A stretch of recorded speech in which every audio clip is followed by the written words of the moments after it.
It goes on and on and on. Remind me of everything tonight. Yes, I'm in the zone.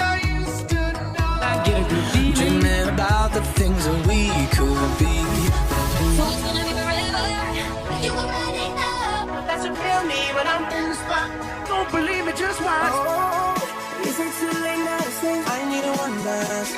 And then we start to dance and I'm singing like I want something just like that. I feel over now, but I feel it still.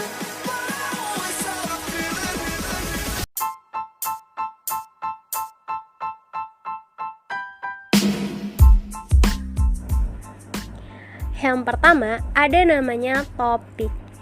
Ya, seperti yang kita ketahui bersama bahwa topik ini merupakan suatu ide atau hal yang dibicarakan dan dikembangkan sehingga membentuk sebuah wacana.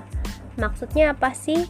Jadi, topik ini itu lebih mempresentasikan bagian inti suatu wacana secara umum. Nah, kemudian topik yang diangkat inilah yang akan memberikan tujuan tertentu.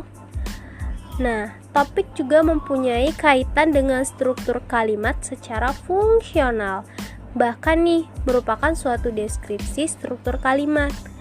Contohnya, pada wacana persuasif, yaitu wacana yang digunakan untuk mempengaruhi orang lain agar melakukan hal-hal tertentu.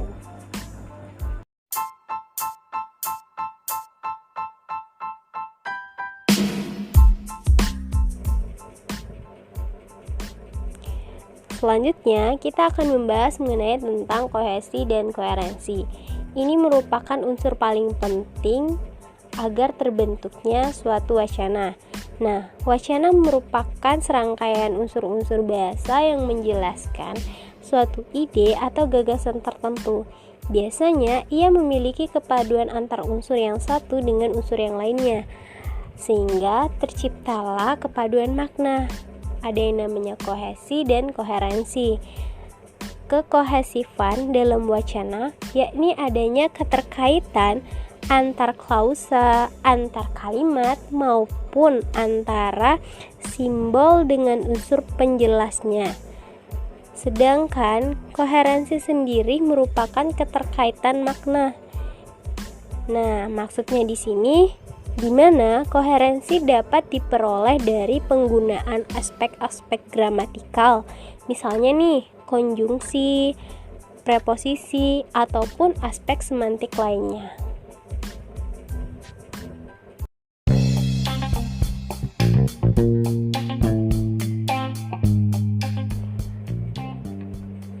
Syarat ketiga, ada namanya proporsional. Nah, ini merupakan keseimbangan makna yang dijelaskan dalam suatu wacana. Semisal, dalam suatu wacana yang berbentuk simbol dan kata, antara simbol dan kata atau kalimat yang menyertainya.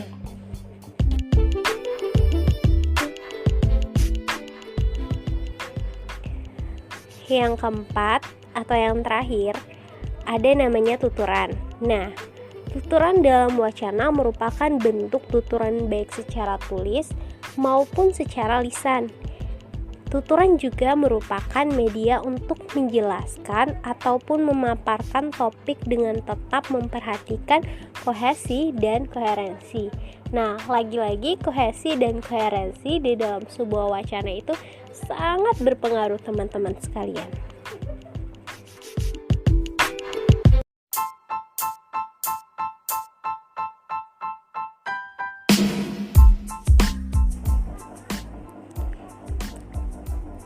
Berikut beberapa contoh bentuk dari wacana. Yang pertama, ada wacana dalam bentuk tulisan. Wacana ini lebih mengarah pada konteks penyampaian topik wacana berdasarkan penggunaan bahasa tulis serta mengacu pada konteks tertentu. Biasanya, wacana ini lebih memperhatikan kohesi dan koherensi rangkaian unsur-unsur gramatikal yang ada. Dan yang kedua, ada namanya wacana dalam bentuk tulisan.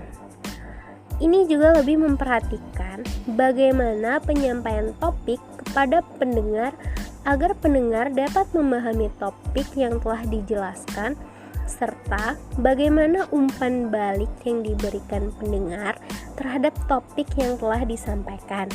Dan yang terakhir, ada namanya wacana dalam bentuk simbol.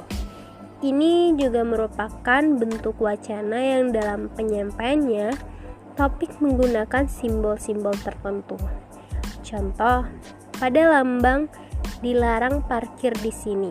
Nah, itu antara simbol dan satuan gramatikal merupakan satuan unsur yang kohesif dan koherensif. Terakhir, kita akan membahas mengenai tentang tindak berbahasa. Tindak lokusi adalah tindak tutur untuk menyatakan sesuatu. Contohnya seperti ini. Bandung adalah ibu kota Jawa Barat. Sedangkan tindak ilokusi adalah sebuah tuturan selain berfungsi untuk mengatakan, juga dapat menginformasikan sesuatu yang digunakan untuk melakukan sesuatu. Contoh, awas mahasiswa demo.